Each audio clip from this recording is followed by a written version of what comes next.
The information provided in this video is for educational and entertainment purposes only and does not constitute medical advice. The content is not intended to be a substitute for professional medical advice, diagnosis, or treatment. Always seek the advice of your physician or other qualified health provider with any questions you may have regarding a medical condition. Never disregard professional medical advice or delay in seeking it because of something you have seen in this presentation. The creators of this video are not medical professionals. Picture a child's birthday party. There's a sea of brightly colored balloons, the chaotic sound of laughter and screaming, and that one kid who's a little too aggressive with the piñata stick. And then the main event. The cake comes out. It's a magnificent, multi-layered chocolate monstrosity, covered in frosting and sprinkles. The candles are lit. Happy birthday is sung off-key. And every kid in the room is vibrating with anticipation. Every kid except one. One child is standing off to the side, watching with a look that's a mixture of longing and fear. Because that cake, that symbol of pure childhood joy, might as well be a plate of poison. For that child, a single accidental crumb of a peanut, a trace of egg, a drop of milk, could mean a trip to the emergency room. It's a reality for millions of families across the United States. A life lived on high alert. A constant state of vigilance where every food label is a legal document and every restaurant meal is a game of Russian roulette. It's a world of exclusion, of sitting at the allergy-free table, of bringing your own sad, pre-packaged cupcake to the party. Now, what if I told you that a 60-second television commercial managed to capture that entire universe of anxiety and hope, and then sell a solution so profound it felt like science fiction? You've seen it. I know you have. It's probably played during your favorite show, or popped up in your streaming feed. It's the commercial for Xolair, the one that doesn't feel like a commercial at all. It's a mini-movie. It follows a group of kids and teenagers, all navigating the minefield of food allergies. There's the boy eyeing a brownie at a bake sale, another nervously watching his friend eat a peanut butter sandwich, a girl at a party staring at a bowl of ice cream. The camera work is beautiful, the lighting is soft and cinematic. The music swells with a gentle, hopeful melody. And then the tagline appears, promising not a cure, but a shield. A way to reduce the risk of accidental exposure. The final shots are of those same kids now able to participate. Not recklessly eating foods they're allergic to, but simply existing in the world with a little less fear, a little more freedom. And for the millions of Americans who live with this daily reality, that commercial wasn't just an ad. It was a mirror. It was a promise. It was, for many, the first time they felt truly seen by the pharmaceutical industry. And that is why we are here today. Because this isn't just an analysis of a television ad. This is a deep dive into one of the most brilliant, emotionally resonant, and strategically masterful pieces of marketing in modern history. This commercial didn't just sell a drug. It sold a vision of a different kind of life.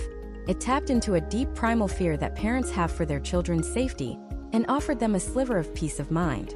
And in doing so, it has become the most talked about, debated, and analyzed pharmaceutical ad in the country. Over the course of this analysis, we are going to dissect this 60-second masterpiece frame by frame.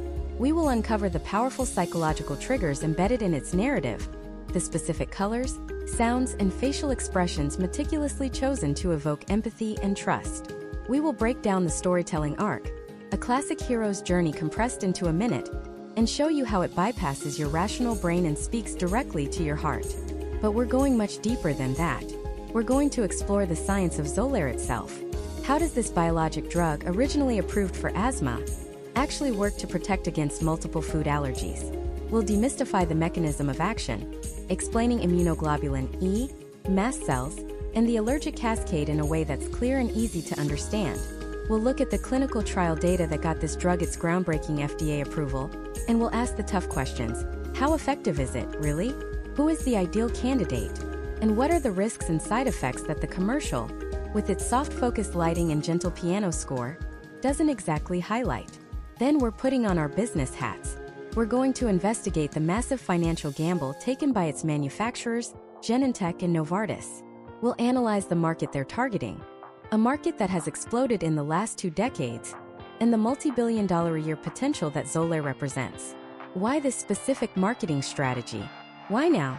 And how does this one commercial fit into the larger, often controversial world of direct-to-consumer pharmaceutical advertising in the United States? Finally, and most importantly, we will examine the cultural impact.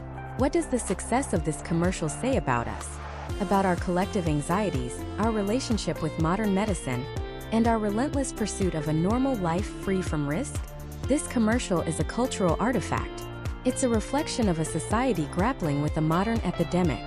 The allergy epidemic isn't just a media buzzword. It's a documented public health crisis. The CDC reports that food allergies in children increased by a staggering 50% between 1997 and 2011. Today, an estimated 32 million Americans have food allergies, including nearly 6 million children under the age of 18. That's 1 in every 13 children, or roughly 2 in every classroom. This is a seismic shift in public health, and it's happened within a single generation. A generation ago, a peanut butter sandwich was a school lunch staple. Today, it's treated as a hazardous material in thousands of schools across the country. The rise of this commercial is directly tied to the rise of this crisis. It's a response to a genuine widespread need. But is it the right response? Is it a beacon of hope? A triumph of medical innovation? Or is it a brilliantly packaged product that preys on our deepest fears, offering a costly solution to a problem that we still don't fully understand? What is the hidden message buried beneath the beautiful cinematography? What is the one crucial piece of information they leave out? The answer is more complex and far more fascinating than you can imagine. And to find it, we have to start at the beginning. Not with the drug, not with the ad, but with the problem itself. We have to understand the fear that makes this commercial so powerful. That fear is the fear of the invisible, the fear of your own body betraying you. It's a primal, deeply unsettling anxiety because the enemy isn't an external threat you can see and fight. It's a microscopic particle of pollen, a single peanut protein, a speck of dust. And the weapon being used against you is your own immune system. It's a civil war being fought in your blood, and you are the battlefield. For most of us, this war is just a minor skirmish. We call it seasonal allergies. It's that familiar spring morning when the air is thick with the sweet smell of blooming flowers, but all you can feel is that telltale tickle in the back of your throat. Your eyes start to itch, then water, blurring the beautiful day into a frustrating haze. You sneeze once, twice, a dozen times in a row, each one a violent full-body convulsion. You feel like your head is packed with cotton, a dull pressure building behind your eyes. This isn't a sickness, not really. You don't have a fever. You're not contagious. You're just miserable. Your body has mistaken beautiful, life-giving pollen for a deadly pathogen, and it has declared all-out war. Antihistamines become your best friend, a temporary ceasefire in a conflict that will last for months. You learn to live with it. It's an annoyance, a tax you pay for the beauty of spring. But what happens when the skirmish escalates? What happens when it's not just a runny nose and itchy eyes? What happens when your body's response goes from being an overreaction to being a catastrophic, life-altering event? This is where the fear truly takes root. This is the world of chronic hives and severe asthma. Imagine waking up one morning and seeing red, raised welts covering your arms. They itch with an intensity that's impossible to describe. It's not a surface-level itch. It's a deep, burning, maddening sensation that feels like it's coming from inside your bones. You can't focus on anything else. Scratching only makes it worse, spreading the fire across your skin. These are hives or urticaria. For some, they're a one-time reaction to something specific. But for millions of Americans, they are chronic. They appear without warning with no identifiable trigger. They can cover your entire body, making it painful to wear clothes, to lie down, to exist. They can swell your lips, your eyelids, your tongue, distorting your face and making it difficult to speak or see. You become a prisoner in your own skin, constantly on edge, wondering when the next agonizing outbreak will occur. Or consider the asthmatic. Not the mild, exercise-induced asthma, but the severe, persistent kind. It's the feeling of breathing through a coffee straw. Every breath is a conscious effort, a desperate struggle. You can feel your own airways tightening, a band of steel constricting around your chest. A simple cold, a whiff of perfume, a change in the weather. Any of these can trigger an attack. You hear that telltale wheeze, a high-pitched whistle as air fights its way through your constricted lungs. Panic sets in, which only makes it worse. Your heart pounds, your muscles tense, and your airways squeeze even tighter. Your rescue inhaler is your lifeline. But sometimes, even that isn't enough. The world shrinks down to a single terrifying thought. I can't breathe. This is the reality that millions live with. It's not an annoyance. It's a constant looming threat that dictates where they go, what they eat, and how they live their lives. But to understand how a single drug could possibly address such different seeming problems, from food allergies to hives to asthma, we need to go deeper. We need to meet the puppet master pulling the strings behind the curtain of all this misery. The villain of our story has a deceptively simple name: immunoglobulin E, or for short IgA. Now your body produces 5 main types of antibodies, which are basically your immune system soldiers. The most famous one is IgG, the workhorse that fights off bacteria and viruses. But IgA is different. It's the system's alarmist. It's the sentry who sleeps with one eye open and a finger on the panic button. In a healthy immune system, IgA has a very specific and important job. It's designed to identify and attack parasitic worms. For our ancient ancestors, this was a crucial defense mechanism. But in our modern, sanitized world, IgA doesn't have many real parasites to fight.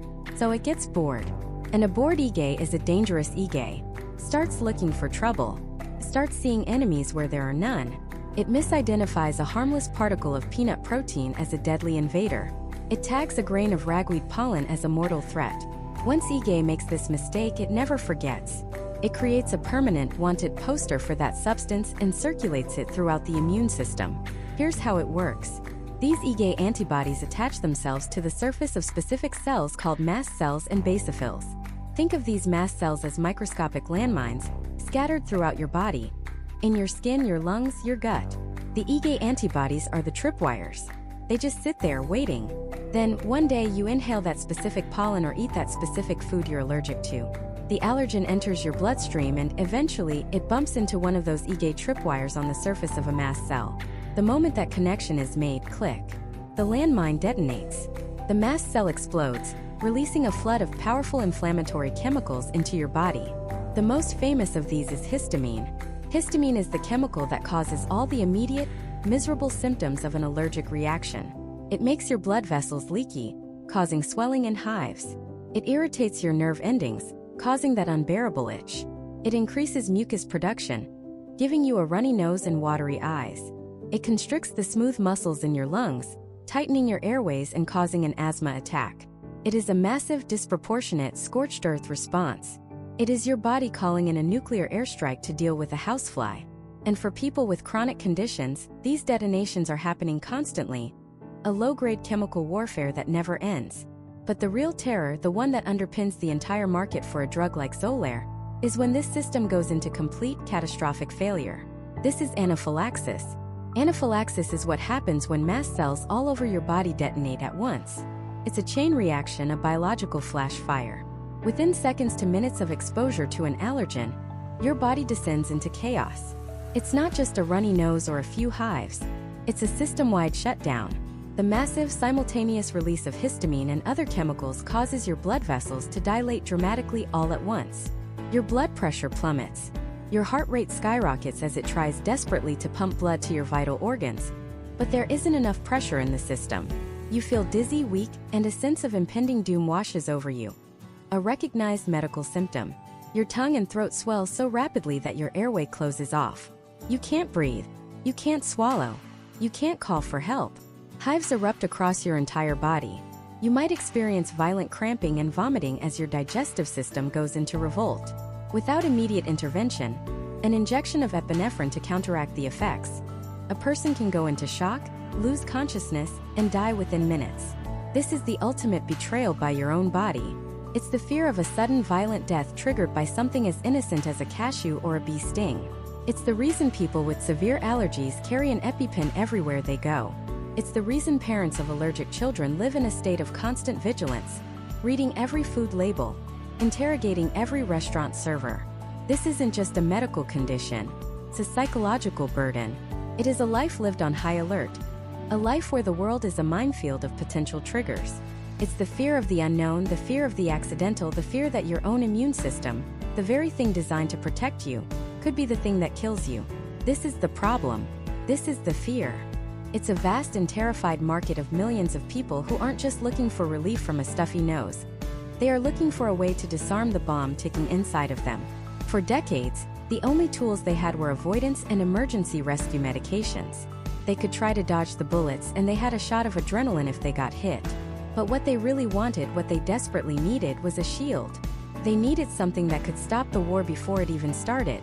And that is the promise, the revolutionary life-changing promise, that Genentech and Novartis would eventually make with a drug that didn't just treat the symptoms, but targeted the puppet master itself, IgE.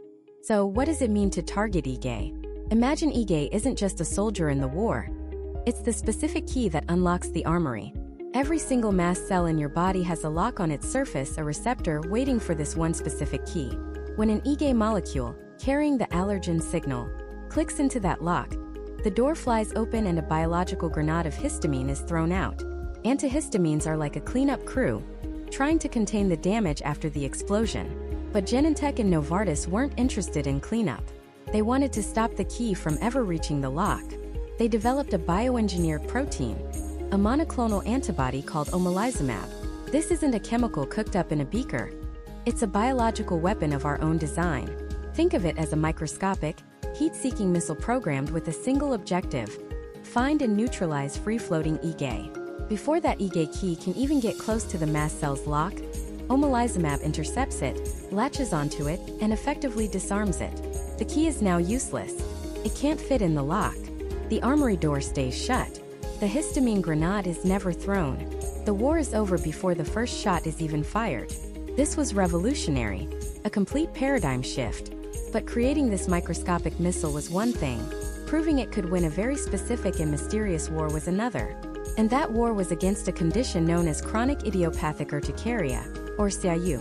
Let's break that down. Chronic means it lasts for 6 weeks or more. Many patients suffer for years, even decades. Urticaria is the medical term for hives. And the most important word, idiopathic. It's a $5 word that means we have absolutely no idea what's causing this.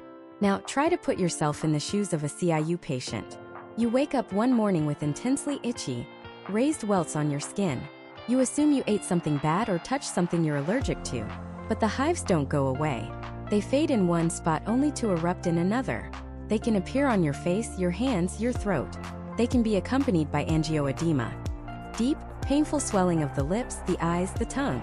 You go to a doctor, then an allergist, then a dermatologist. You're poked, prodded, and tested for every allergy under the sun. Food, pollen, pets, latex. The tests all come back negative. There is no external trigger. Your own body is attacking itself for no discernible reason. The itching is relentless, a maddening deep in the skin fire that never goes out. It disrupts your sleep, your work, your concentration. The visible nature of the hives brings a social toll. The stares, the questions, the fear of being seen as contagious or unclean. People cancel plans, avoid intimacy, and retreat into a world of long sleeves and isolation. For years, the only real treatment was a brute force approach: antihistamines. And not just one Zyrtec or Claritin a day. Doctors were prescribing 2, 3, even 4 times the standard over-the-counter dose. It was an off-label, desperate attempt to overwhelm the system. For some, it provided mild relief. For many others, it did almost nothing to stop the hives but came with a heavy price of side effects: crippling fatigue, brain fog, a feeling of being sedated 24/7. They were faced with an impossible choice: be awake and tormented by itching, or be numb to the world and barely functional. This was the landscape of desperation that Xolair, the brand name for omalizumab, entered. The theory was simple: if we don't know the trigger, let's bypass the trigger entirely. Let's just stop the final common pathway. If we can neutralize the IgE, it doesn't matter what's causing it to be produced in the first place. The clinical trials were a revelation. They took thousands of patients who had been suffering for years, patients who had failed high-dose antihistamine therapy, and they gave them either Xolair or a placebo. The results were staggering. In the pivotal phase 3 trials, after just 12 weeks, around half of the patients on the higher dose of Xolair saw their weekly itch and hive scores drop by at least 90%. Let me say that again, 90%. For about a third of the patients, the hives and itch disappeared completely. They were totally clear. Imagine, after years of constant, agonizing itching, waking up one morning and it's just gone. The silence. The peace. One of the most powerful metrics they used was the weekly itch severity score, a scale from 0 to 21. Patients on placebo saw their score drop by about 3 points. Patients on Xolair saw their score drop by nearly 10 points. It was like turning down the volume on a blaring siren that had been screaming in their skin for a decade. On March 21, 2014, The FDA officially approved Xolair for chronic idiopathic urticaria in patients who remain symptomatic despite antihistamine treatment. For this community of forgotten patients, it was a watershed moment. It was the first new treatment for CIU in over a decade, and unlike anything that had come before, it didn't just mask the symptoms, it targeted the underlying biology. It was validation. It was hope. It was a chance to get their lives back. But this incredible scientific achievement created an equally incredible marketing challenge. The drug was a biologic, administered by injection once a month. It was complex. It was expensive, with a list price of thousands of dollars a month. And its target audience was suffering from a disease that most people, including many doctors, had never heard of or didn't take seriously. It's just hives, they'd say. Get over it. How do you sell a revolutionary, high-cost solution to a problem people don't even believe is real? How do you communicate the life-altering difference between managing symptoms and fundamentally preventing them? You can't just put up a chart of clinical trial data or an animation of a monoclonal antibody. That doesn't capture the human cost of the disease or the profound relief of the cure. Genentech and Novartis knew they had to tell a story that could cut through the noise, build empathy for the patient, and explain a complex mechanism in a way that felt simple, intuitive, and powerful. They had to create a narrative that could justify the price tag and motivate someone to have a difficult conversation with their doctor about a monthly injection for just hives. So how do you take a billion-dollar biologic, a complex immunological mechanism, and the silent suffering of millions, and distill it all down into a 60-second television spot? You don't start with the science. You start with the emotion. You start by finding a visual metaphor so powerful it can explain everything without saying a word. And for Xolair, that metaphor was the anchor. Not a literal anchor of iron and steel, but something far more insidious, far more personal. It was the very thing that was supposed to give you life, your own lungs reimagined as a cage. In the most iconic versions of these commercials, we see people physically, visibly, tethered by ropes and vines that snake out from their own chests, anchoring them in place. This is not just clever marketing. This is a stroke of narrative genius, because it accomplishes the single most difficult task in communicating a chronic illness. It makes the invisible visible. Asthma, especially severe allergic asthma, is an internal battle. It's a tightening you can't see, an inflammation deep within your body. To the outside world, you might just look like you're out of breath or lazy or making excuses. The commercials refuse to accept that. They take that internal subjective feeling of being held back, of being restricted, and they externalize it. They turn a feeling into a physical object. Now, the audience doesn't have to imagine what it feels like. They can see it. They see a woman reaching for her child in a park, a joyful, universal moment, but she's pulled taut by these organic, lung-like ropes. She can't get there. The enemy is no longer a mysterious internal malfunction. It's a tangible, physical antagonist actively restraining her from her own life. This is storytelling 101. Create a clear protagonist and a clear antagonist. Here, the protagonist is the patient, but the antagonist isn't just asthma, as a word on a screen. The antagonist is the physical manifestation of her own body working against her. The very thing that should be powering her movement is now preventing it. This creates a profound sense of tragic irony, and it's a feeling that resonates far beyond the asthma community. Who hasn't felt held back by something? By anxiety, by finances, by self-doubt? The commercial taps into this universal human experience of being restrained, and by doing so, it generates empathy on a massive scale. You don't need to have asthma to understand the gut-wrenching frustration of seeing joy just a few feet away, completely out of reach. Let's break down the before state that the ad so masterfully establishes. This isn't just a quick shot of someone coughing. They dedicate nearly half the commercial to building what marketers call the problem. But it's more than that. They're building a world of quiet desperation. Look at the settings they choose. They are the idyllic scenes of American life. A sunny day at the park, a beautiful hiking trail, a backyard barbecue with family. These aren't random locations. They are the exact places where life is supposed to be lived to the fullest. They represent freedom, nature, and community. And it is in these precise locations that the characters are prisoners. The ad forces us to watch them fail. The woman at the park can't chase her son. The man on the trail can't keep up with his partner. They are spectators in the movie of their own lives. Notice the acting. It's subtle and it's perfect. It's not over-the-top gasping for air. It's the look of resignation. the quiet sigh, the forced smile that says, "You guys go on ahead, I'm fine," when they are anything but fine. This is the reality of chronic illness that is so rarely depicted. It's not always a dramatic life or death crisis. More often, it's a slow, grinding erosion of your world. It's the thousands of tiny no's you have to say. No, I can't run with you. No, I can't visit your house because of the cat. No, I can't go on that camping trip because of the pollen. Each no is a brick in the wall of your prison. Your world gets smaller and smaller. This is the psychological truth that the Xolair commercial visualizes with its ropes and tethers. The world is still beautiful. Life is still happening all around you.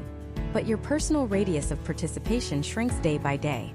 The commercial understands that the true pain of severe asthma isn't just the physical symptoms. It's the loss of identity. You were a hiker. You were a gardener. You were the fun mom who could run and play. Now, you're the person who has to sit on the bench. The disease steals your identity, and the commercial shows you that theft in progress. This is what makes the ad so much more compelling than its competitors. Other pharmaceutical ads would typically take a telling approach. They would show a patient, have a narrator list symptoms like wheezing, shortness of breath, chest tightness, and then present the drug as the solution. It's logical, but it's cold. It's a technical manual. Xolair chose the path of showing. They don't need a narrator to list the symptoms. We feel the chest tightness when we see the ropes pull taut. We understand the shortness of breath when we see the character's pained expression as they strain against their bonds. They're not selling a solution to a list of symptoms. They're selling the key to a prison. They're selling the restoration of a stolen identity. By focusing so intently on the emotional reality of the patient, they build an incredible amount of trust and connection with the viewer. For those with severe asthma, the commercial is a validation. It's a message that says, "We see you. We understand that your struggle is real and profound. We see the invisible chains you live with every single day." For those without asthma, it's an education in empathy. It provides a window into a struggle they may have never understood, fostering compassion rather than just awareness. The brilliance of this first act of the commercial is that it creates a powerful narrative tension. It presents an almost unbearable problem, a problem that feels deeply unfair and inescapable. The characters are literally bound by their own biology. The visual is so strong that it begs the question, how could anyone possibly break free from this? The ropes seem to be a part of them. They are organic, rooted in their very core. You can't just cut them, can you? That would be like cutting out a piece of yourself. They have masterfully crafted a scenario that feels hopeless. They've built a prison of frustration and despair around the characters. And once the audience is trapped in that prison with them, feeling that same sense of hopelessness, that's when they introduce the key. And that key, of course, isn't a strategy. It's not a lifestyle change. It's a product. The music swells, the color palette shifts from muted and oppressive tones to something warmer, brighter. The character, who was just moments ago the picture of dejection, looks up. A subtle change in their expression. A flicker of something that was absent before. Hope. This is the pivot. The entire emotional architecture of the commercial is built around this single moment of transition. It's the turn in the story, the moment the hero, lost in the woods, finally sees a light in the distance. And then we hear the name Xolair. It's spoken with a calm, reassuring authority. The name itself is a masterclass in pharmaceutical branding. It sounds scientific yet approachable. The X gives it a modern, almost futuristic feel, like it's targeting the very source of the problem. The Xolair part has connotations of air, of breathing, of something light and clear. Xolair.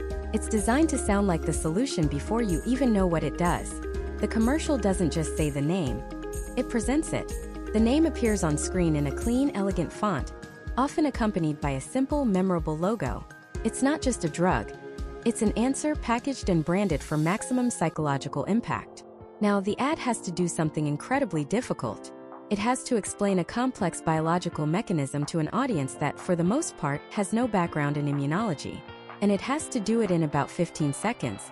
This is where the magic of animated graphics comes in. They don't show you a textbook diagram of an IgA antibody binding to a mast cell. That would be confusing and intimidating. Instead, they use metaphor. They simplify the science into a visual story. You'll often see little Y-shaped things, the antibodies floating around. They're the troublemakers.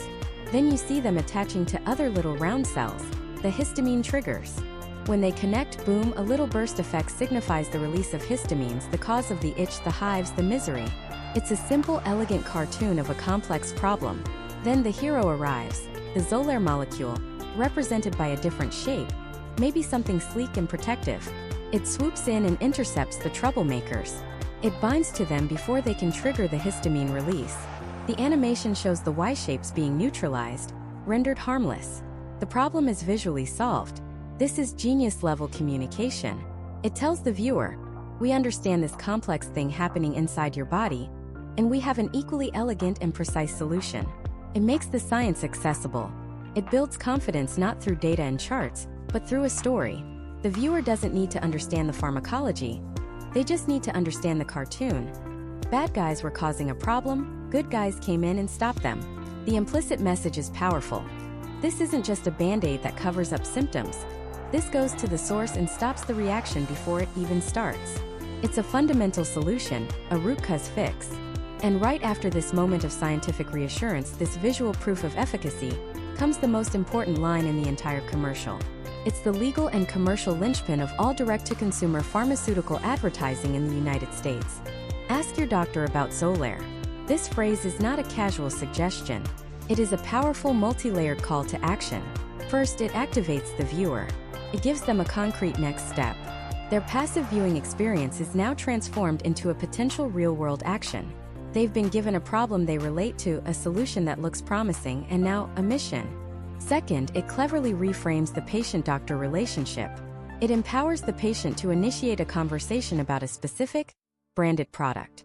It turns them from a passive recipient of medical advice into an informed consumer who is bringing a potential solution to the table. This is a profound shift in healthcare dynamics that these ads have normalized over the past few decades. You are no longer just going to the doctor with a problem, you are going with a pre-selected answer. And third, from a legal standpoint, it shifts the responsibility. The ad isn't prescribing you a drug. It's merely suggesting you start a conversation about the drug with a qualified professional. It neatly sidesteps the ethical complexities of advertising potent medications directly to the public by making the doctor the final gatekeeper. But now we arrive at the most jarring, the most legally mandated, and frankly the most analyzed part of any American drug commercial. The side effects. The entire mood of the ad, which has been carefully crafted to build hope and confidence, is about to be systematically undercut by a rapid-fire list of potential, and sometimes terrifying medical complications. The music usually stays upbeat. The visuals continue to show our protagonists living their best life, laughing with family, enjoying the outdoors, being free, while a disembodied voice quickly lists off the litany of risks. Xolair can cause serious side effects, including anaphylaxis. Anaphylaxis can be life-threatening. The contrast is breathtaking. We're watching someone have a picnic in a sun-drenched park while being told the medication they're taking could, in rare cases, kill them. Get emergency medical help right away if you have hives, shortness of breath, or swelling of your tongue or throat. The voice is calm, measured, and fast. The speed is crucial. It's designed to fulfill the legal disclosure requirement without giving the viewer too much time to actually process the gravity of the words. It's a feat of information density, rattling off terms like cancer, fever, muscle aches, parasitic infection, and heart and circulation problems. This is a masterwork of cognitive dissonance. The visual information is telling you, this drug will give you a happy, carefree life. The auditory information is telling you, this drug could cause a heart attack or a severe allergic reaction. So which message does your brain latch onto? Research suggests that for many people, the powerful, emotionally resonant visual story overpowers the dry, clinical, and rapid-fire audio list. The feeling of hope the ad has so carefully constructed acts as a shield against the fear the warnings are designed to induce. We see the happy ending, and we hear the warnings as the fine print, the necessary legal jargon we have to sit through to get to the good part. The ad is banking on our desire for the promised outcome to outweigh our fear of the potential risks. It's a high-stakes gamble on human psychology, and it's one that the pharmaceutical industry has been winning for years. They present the risk as they are legally required to do, but they package it in a way that is psychologically engineered to be minimized and dismissed. It's a verbal warning wrapped in a visual reassurance. And this is where the real genius, the dark art of pharmaceutical advertising, comes into play. Let's dissect the Xolair commercial's most crucial segment, the risk disclosure. It's a symphony of psychological manipulation, conducted at 150 beats per minute. The music, which was previously uplifting and aspirational, shifts. It doesn't become scary. That would be too obvious. Instead, it becomes neutral, almost ambient. A gentle, rhythmic, non-threatening hum. It's the audio equivalent of beige wallpaper, designed to make you pay less attention, not more. Then the voiceover artist begins their sprint. The speed at which they list the potential side effects is a critical tool. Our brains have a limited processing speed for auditory information. When information is delivered too quickly, we don't absorb the details. We just register the general event. We hear a list of words, but we don't internalize their meaning. Nausea, dizziness, leg pain, tiredness, skin reactions.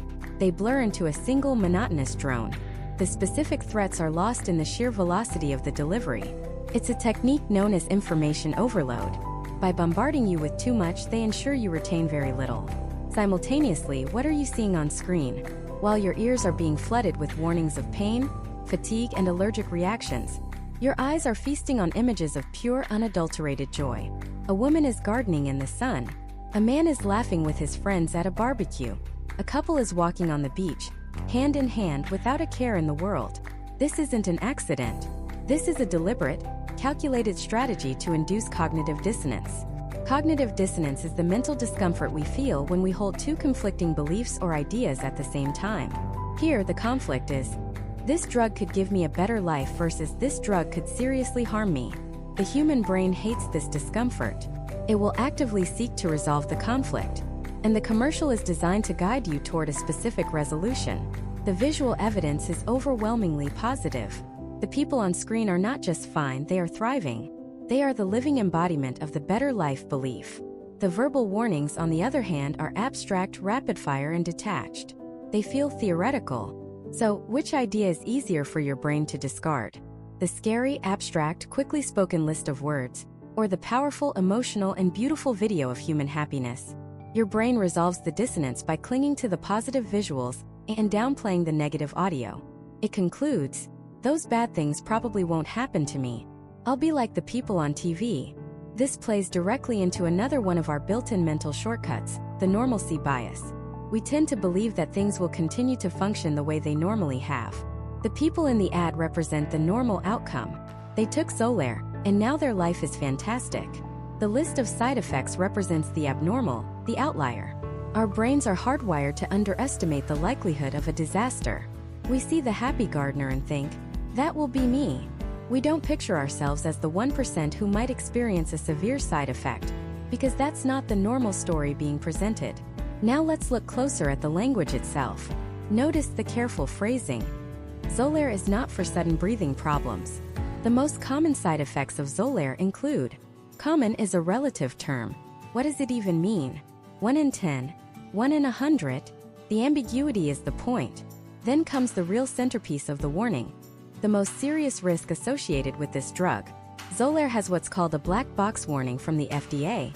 The most serious warning they can issue is for anaphylaxis, a severe, life-threatening allergic reaction. How does the commercial handle a risk so grave that it warrants the FDA's highest level of caution? They bury it. It's never the first thing mentioned, nor the last. It's tucked away in the middle of the list. The narrator will say something like, serious and sometimes life-threatening allergic reactions can occur. Listen to that sentence structure. The most terrifying part, life-threatening, is placed at the very end of a clause, almost as an afterthought. It's not Xolair can cause a life-threatening reaction. It's allergic reactions can occur. And oh, by the way, some might be serious or life-threatening. The phrasing softens the blow, distancing the drug from the danger. And what are you seeing on screen at the exact moment the words life-threatening are spoken? It's never something alarming. It's a shot of someone smiling, or a close-up of a flower, or a gentle pan across a serene landscape. The visual information is actively contradicting the auditory warning. The part of your brain processing fear is being told to stand down by the part of your brain processing visual beauty. It's a masterful deflection. They are legally fulfilling their duty to warn you about a potentially fatal risk, while simultaneously using cinematic techniques to ensure that the warning has almost zero emotional impact. After this carefully choreographed dance of risk and reassurance, the commercial pivots to its final, most important goal, the call to action. And it is always the same. Ask your doctor if Xolair is right for you. 3 simple words. Ask your doctor. This phrase is one of the most powerful and successful marketing inventions of the 21st century. It's not aggressive. It doesn't say buy Xolair or demand Xolair. It frames the action as one of simple curiosity and proactive health management. Who could argue with asking your doctor? Sounds responsible, but what it actually does is weaponize the patient. It transforms you, the viewer, into an unpaid salesperson for the pharmaceutical company. It plants a brand name in your head, embeds it with positive emotional associations, and then gives you a script to take into your doctor's office. You are now initiating the transaction. This fundamentally alters the doctor-patient dynamic. Historically, the doctor was the one to diagnose a problem and prescribe a solution. You would go in, describe your symptoms, and they would tell you what you needed. Direct-to-consumer advertising flips that script. Now, patients come in with the solution already in mind. Doctor, I saw a commercial for Xolair. I think I need it. This puts physicians in a difficult position. They are now forced to react to a patient's marketing influence request. A doctor might know of 3 other treatments that are cheaper, have a longer safety record, or might be better suited for that specific patient. But now they have to spend precious appointment time explaining why the drug the patient is already emotionally invested in isn't the best choice. It creates a subtle pressure. It's often easier to just write the prescription the patient is asking for, especially when facing a packed schedule. The Ask Your Doctor model doesn't just sell medication to patients, it sells it through patients, using them as a delivery system to get the brand name past the gatekeeper, the physician. It's a brilliant, multi-billion-dollar strategy that relies on making you believe the idea was yours in the first place. The entire commercial, from the opening shot of a suffering patient to the final hopeful logo, is an elaborate funnel designed to lead you to utter those 3 little words in a small examination room. And what are those 3 little words? It's not, I love you. It's not even, please help me. It's a question, a brand name, delivered with the quiet confidence of someone who has already done their research. Is Xolair right for me? In that moment, the entire dynamic of the patient-doctor relationship shifts. You are no longer just a patient presenting symptoms. You are a consumer proposing a solution. A specific branded solution you saw between segments of your favorite TV show. This is the absolute genius, the endgame of direct-to-consumer advertising. It's not about selling you a drug over the counter. It's about arming you, the patient, with the precise language to sell it to the one person who can actually give it to you, your doctor. Think about the traditional medical model. You go in, you describe your problem, the doctor runs tests, uses their years of training and experience, and then presents a treatment plan. In this scenario, the doctor is the expert, the guide. But the Xolair commercial flips the script. It positions you as the proactive, informed patient who is bringing a cutting-edge option to the table. It subtly reframes the doctor's role from a diagnostician to a gatekeeper. Your job is to convince them to open the gate. And the commercial has given you all the ammunition you need. You've seen the success stories. You've connected with the emotional journey. You've been told this could be the answer. Now put yourself in the doctor's shoes. They're dealing with a packed schedule, immense administrative pressure, and a patient who is now emotionally invested in a single very expensive treatment. It's a delicate situation. If the doctor says no, or suggests a more conservative, older, or generic treatment first, they risk alienating the patient. The patient might feel unheard, dismissed, or that the doctor isn't up to date on the latest therapies. They might even leave and find another doctor who will write the script. Studies have shown this time and time again. When patients ask for a specific brand name drug they saw advertised, they get it a staggering amount of the time. It's often just the path of least resistance. It's faster to write the prescription the patient is already sold on than to spend 15 minutes deprogramming the billion-dollar marketing campaign that's been beamed into their living room for the past 6 months. The pharmaceutical company isn't just marketing to you. They're marketing through you, leveraging your trust and your relationship with your physician. But of course, every one of these ads has to include that one famous segment. The part we all joke about. The part that has become a cultural touchstone. It's the rapid-fire, almost unintelligible list of side effects. This is where the commercial's artistry transforms into an act of pure psychological warfare. Legally, the FDA mandates that drug companies present a fair balance of risk and benefit information. So they have to tell you the bad stuff, but they have complete control over how they tell you. And they use that control to neutralize the threat completely. First, notice the delivery. A calm, monotone, almost robotic voice takes over. The pace accelerates dramatically, turning a list of potentially life-altering conditions into a blurry stream of medical jargon. This speed reading technique is intentional. It's designed to be difficult to follow, to make the information feel like a perfunctory legal formality, the fine print you scroll past without reading. While this is happening, the visuals and the music are doing the exact opposite. The emotional, uplifting score continues to swell. The on-screen actors are now at the peak of their new wonderful lives. They're laughing at a family barbecue, they're hiking a mountain, they're embracing a loved one at sunset. Your brain is being fed two completely contradictory streams of information. Your ears are hearing serious and sometimes fatal allergic reactions, including anaphylaxis, cancer, heart and circulation problems like heart attack or stroke, fever, muscle aches, and rash. But your eyes are seeing pure, unadulterated joy. And in the battle for your brain's attention, vision almost always wins. It's a well-documented phenomenon called the visual superiority effect. We process and remember images far more effectively than words. The ad creators know this. They are counting on the powerful, positive, life-affirming images to completely drown out the terrifying list of words being recited. The warning is technically delivered, checking the legal box, but it is strategically neutered, designed to slide right past your consciousness without leaving a mark. It's a masterpiece of misdirection. They are telling you the truth in a way that makes it impossible to feel. Then there's the final massive piece of the puzzle that the commercial elegantly sidesteps: the cost. Xolair isn't like picking up a bottle of aspirin.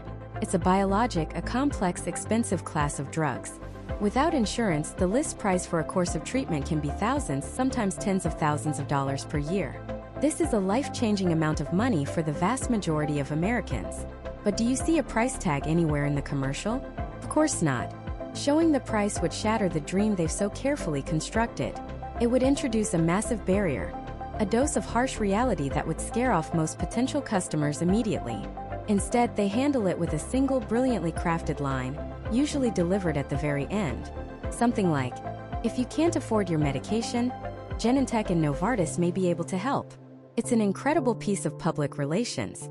In one sentence, they accomplish three things. 1. They subtly acknowledge that the drug is expensive without ever mentioning a number. 2. They position themselves as a compassionate, charitable organization that cares about patients, not just profits. And 3. They provide a simple, reassuring call to action that removes the financial anxiety from the equation, at least for the moment. This patient assistance program sounds wonderful, and for many people it is a crucial lifeline. But it's also a core part of the business model. These programs help patients start on a therapy they will then be dependent on, ensuring a steady stream of customers. They also help justify the sky-high list prices that are then billed to insurance companies, which in turn drives up premiums for everyone, whether you use the drug or not. The commercial presents a simple offer of help, but it masks a wildly complex and often controversial system of pharmaceutical pricing that affects the entire U.S. healthcare landscape. The ad isn't just selling you a product. It's selling you a seamless, worry-free entry point into becoming a lifelong consumer of that product, with the most daunting questions of risk and cost carefully sanded down, polished, and hidden from view. So let's talk about what has been so carefully sanded down. Let's talk about the risk. Every pharmaceutical ad in the United States has a moment like this. It's the part we've all been conditioned to tune out. The auctioneer speed recitation of potential horrors, set against calming music and imagery of people living their best lives. It's a legal obligation, a box to be checked. But in the case of Xolair, this section isn't just background noise. It is the entire other half of the story. It's the price of the ticket for the life being advertised. The ad tells you that Xolair is not for sudden breathing problems and can cause allergic reactions. Then comes the cascade. The most common side effects are listed first, and this is a deliberate strategy. Nausea, dizziness, leg pain, arm pain, bone fractures, and injection site reactions. These sound manageable, relatable even. Who hasn't felt dizzy? This initial wave of relatively minor ailments acts as a psychological buffer, a sort of verbal anesthetic before the real surgery begins. It lulls you into a state of, okay, that doesn't sound so bad. But then, nestled in that rapid-fire delivery, is the reason Xolair carries the FDA's most serious warning. It's called a black box warning. Think about that name. It's designed to be unignorable. A black box on a drug's label is the regulatory equivalent of a skull and crossbones. It signifies that the drug carries a significant risk of serious or even life-threatening adverse effects. It's the FDA screaming from the rooftops, pay attention to this. And the reason for Xolair's black box? Anaphylaxis. The ad, of course, doesn't use that word. It says serious and sometimes life-threatening allergic reactions. This is careful, FDA-approved language. But let's be clear about what this means. Anaphylaxis is not just getting a few hives. It is a full-body systemic shutdown.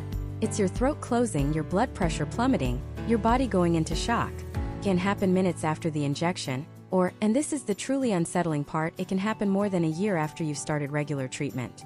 Imagine that. You've been taking a drug for 18 months, feeling great, living that life you saw in the commercial, and then one day your body decides to launch a catastrophic, potentially fatal rebellion against the very thing that was supposed to be helping you. The warning states that this reaction can happen after any dose of Xolair. It's a game of Russian roulette where you don't even know how many chambers are in the gun. This is the reality that is being masked by the image of a woman smelling flowers at a farmer's market. Her carefree smile, her deep, easy breath. That entire scene is predicated on her acceptance of a small, but terrifyingly real possibility of a life-threatening emergency. The freedom the ad sells is conditional.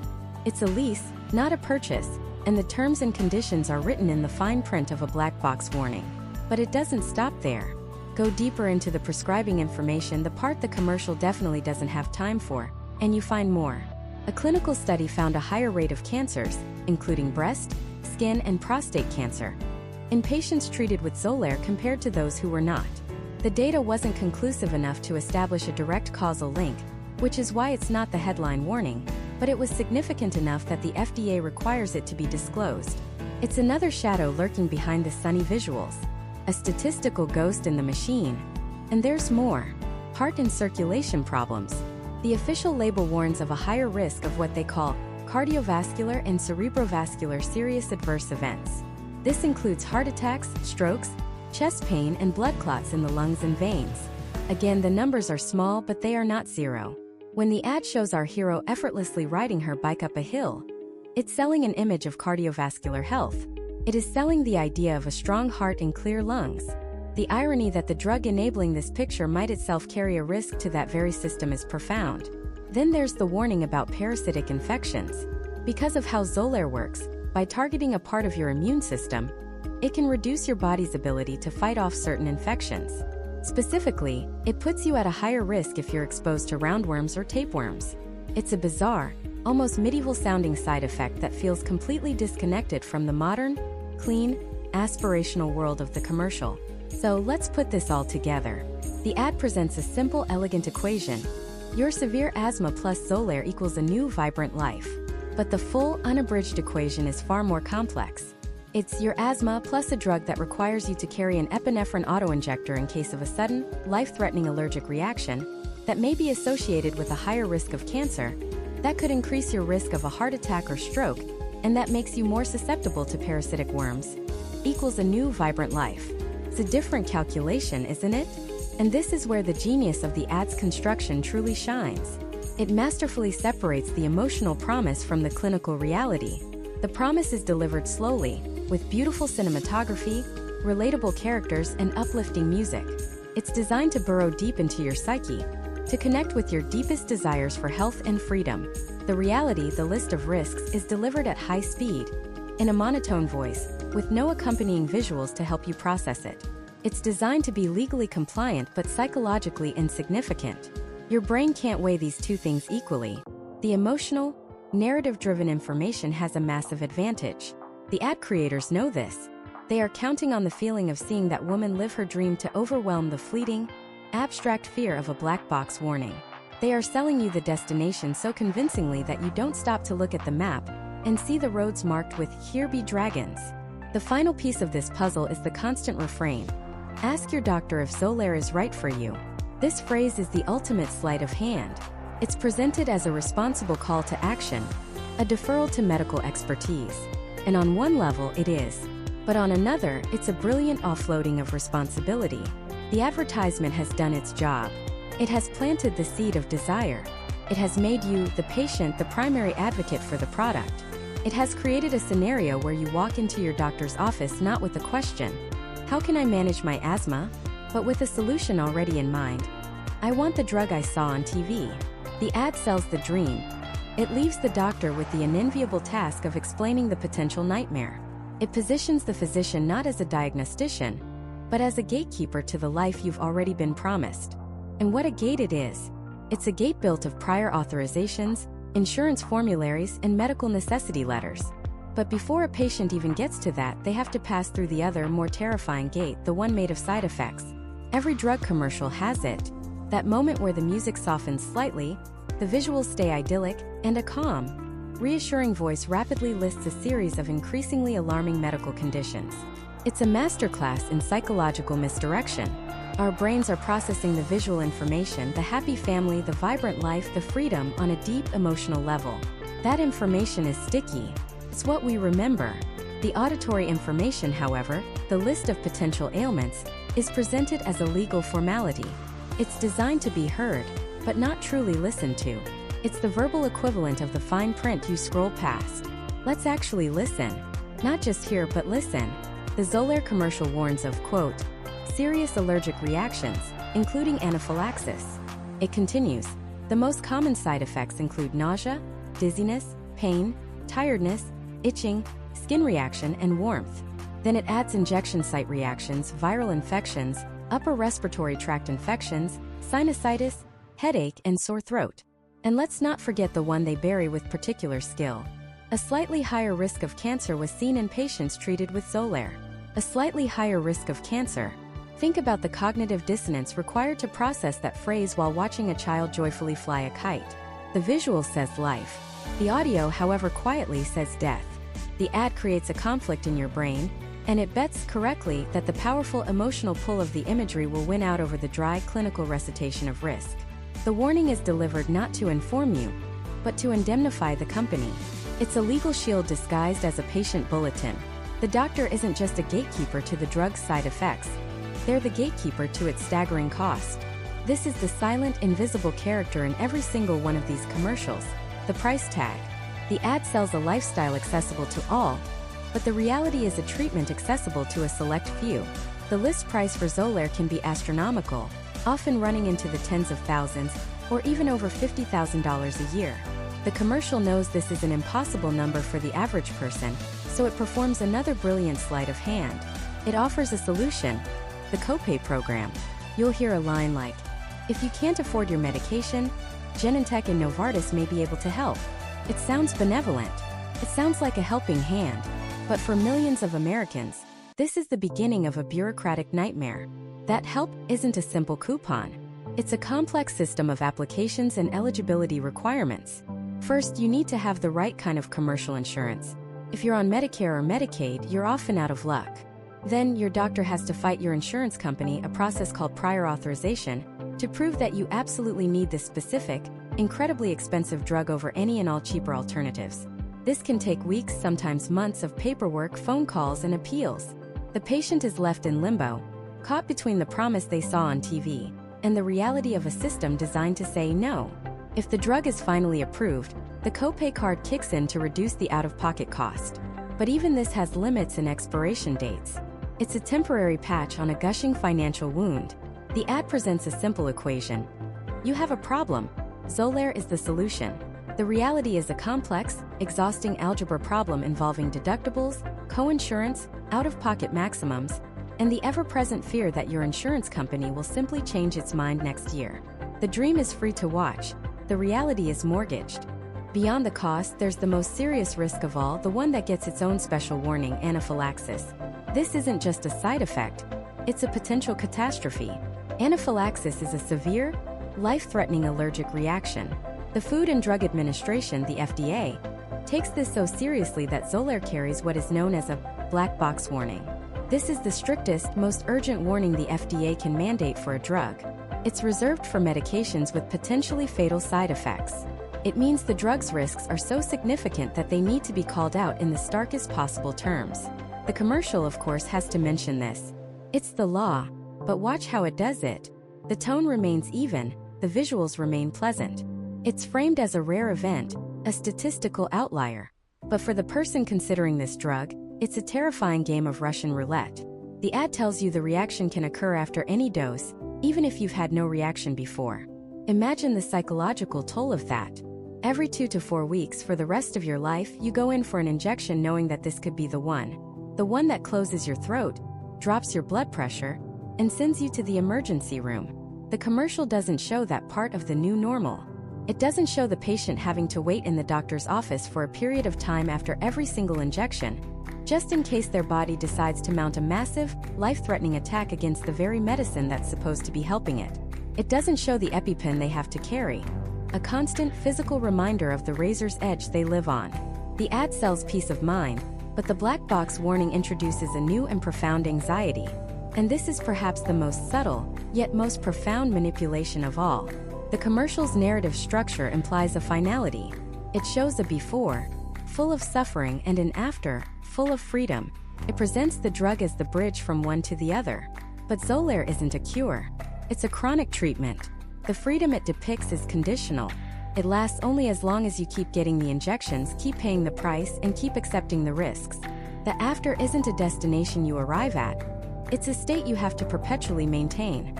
The commercial sells you a finish line, but the drug is actually a lifelong treadmill. You don't just get better. You enter a permanent relationship with a biologic drug, with the pharmaceutical company that makes it, and with the insurance system that pays for it. This isn't a one-time transaction. It's a lifetime subscription. The ad shows you the highlight reel of this new life, but it conveniently omits the terms and conditions of the contract you're being asked to sign. It's a contract that redefines your relationship with your own body and the healthcare system, turning you from a patient into a permanent consumer. This contract is written in the fine print of a system designed for profit, and its most significant clauses are the ones spoken the fastest and hidden behind the brightest smiles. Let's start with the most obvious one, the price. The commercial never ever mentions it. It sells you a dream of a life without limits, because if it told you the price of the ticket, you might never get on the ride. The list price for a drug like Xolair can be staggering. We're talking thousands, sometimes tens of thousands of dollars per year. Now the immediate defense is, well, that's what insurance is for. And that's exactly what the pharmaceutical companies are counting on. But they're even smarter than that. They know that even with insurance, a copay of hundreds of dollars a month would be a deal breaker for most families. So they introduced the masterstroke of modern pharma marketing, the copay assistance program. You've seen the offers. Eligible patients may pay as little as $5 a month. Feels like a miracle. Feels like the company cares. But it's one of the most brilliant and cynical business strategies ever devised. That $5 copay isn't a gift. It's an anchor. Gets you, the patient, onto the drug. It makes the decision to start treatment financially painless for you. And once you're on it and it's working, you're not going to want to stop. At that point, the manufacturer has you, and more importantly, they have your insurance company. Your insurer is now on the hook for the remaining 99.9% of the cost. They'll pay the thousands of dollars because it's often still cheaper than covering repeated emergency room visits or hospitalizations. The copay card effectively removes the consumer, you, from the price equation. You no longer have a reason to question the exorbitant list price, because you're not paying it. This allows drug makers to keep prices astronomically high, passing the cost onto the entire healthcare system, which then passes it back to everyone in the form of higher premiums. That $5 payment isn't a discount. It's the down payment on a system that makes healthcare more expensive for every single person in the country. You're not saving money. You're just shifting the burden while being locked into a lifelong product. Then there's the second hidden clause, the one read by the high-speed auctioneer of potential calamities at the end of the commercial. Do not use Xolair if you are allergic to omalizumab or any of its ingredients. It then goes on to list the most serious warnings, the so-called black box warnings mandated by the FDA. Anaphylaxis, a severe, life-threatening allergic reaction, can happen right after the injection or days later. Cancers were observed more often in people treated with Xolair in clinical studies. Heart and circulation problems, blood vessel inflammation. The list goes on, a litany of risks delivered in a calm, monotonous, and impossibly fast voice. This isn't just about fulfilling a legal requirement. It's a calculated psychological tactic. The speed and tone are designed to transform terrifying words into meaningless noise. It's the audio equivalent of the fine print you scroll past without reading. The visuals on screen during this narration are never of someone having an allergic reaction or dealing with a cancer diagnosis. It's still the happy couple, the smiling woman, the triumphant musician. Your brain is being fed two conflicting messages. Your eyes see safety, happiness, and success. Your ears hear a list of potential horrors. And the brain, seeking cognitive ease, latches onto the powerful, emotionally resonant images, and dismisses the verbal warning as bureaucratic static. It's a legal disclaimer disguised as background noise, ensuring the company is covered while the viewer remains emotionally hooked on the promise, not the peril. But the final and most powerful element of this contract is the call to action. The four most influential words in pharmaceutical marketing: ask your doctor.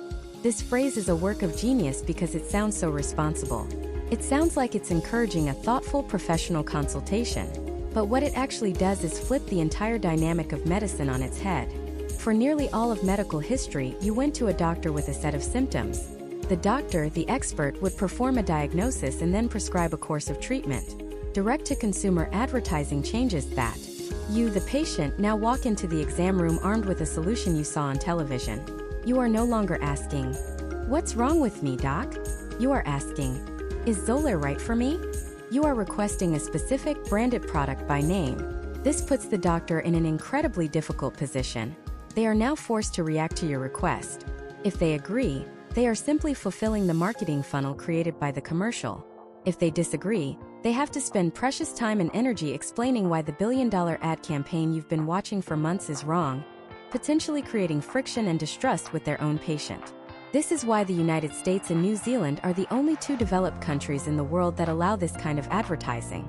The rest of the world has deemed it fundamentally manipulative and contrary to public health.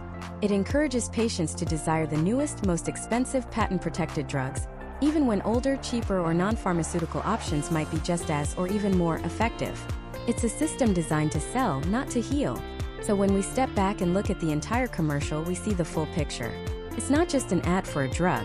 It's a masterclass in emotional engineering, a Trojan horse that delivers a complex set of ideas and incentives directly into the public consciousness. It leverages our deepest fears of social isolation and our most profound desires for a normal life. It presents a simple, elegant solution while strategically obscuring the complex realities of cost, risk, and the very system it operates within. The ultimate product being sold here isn't a syringe full of medicine. It's a subscription to a manageable illness. It's a narrative that positions a chronic condition not as something to be potentially overcome or managed through lifestyle changes, but as a permanent identity that requires a permanent and profitable product. This is not to say that Xolair is a bad drug or that it doesn't help people. For many, it is a life-changing, even life-saving intervention. The issue is not the existence of the drug, but the method of its delivery into our culture. A medical decision should be a sacred, sober process between a patient and their doctor, based on science, data, and individual needs. This commercial and thousands like it inserts a third party into that room. A multi-billion-dollar corporation with a fiduciary duty to its shareholders, not its patients. It weaponizes emotion to bypass critical thinking, creating a desire that a doctor is then pressured to fulfill. Analyzing this Xolair commercial is like pulling a single thread that unravels a massive, intricate tapestry of marketing, psychology, and the economics of American healthcare. It teaches us that we are constantly being sold stories about who we are, who we should be, and what we need to buy to get there. This isn't about rejecting modern medicine. It's about developing an immunity to the marketing that surrounds it. It's about walking into that doctor's office armed not with a brand name, but with better questions. It's about understanding that the commercial tells you a story about what your life could be. But the real challenge and the real power is to be the author of your own.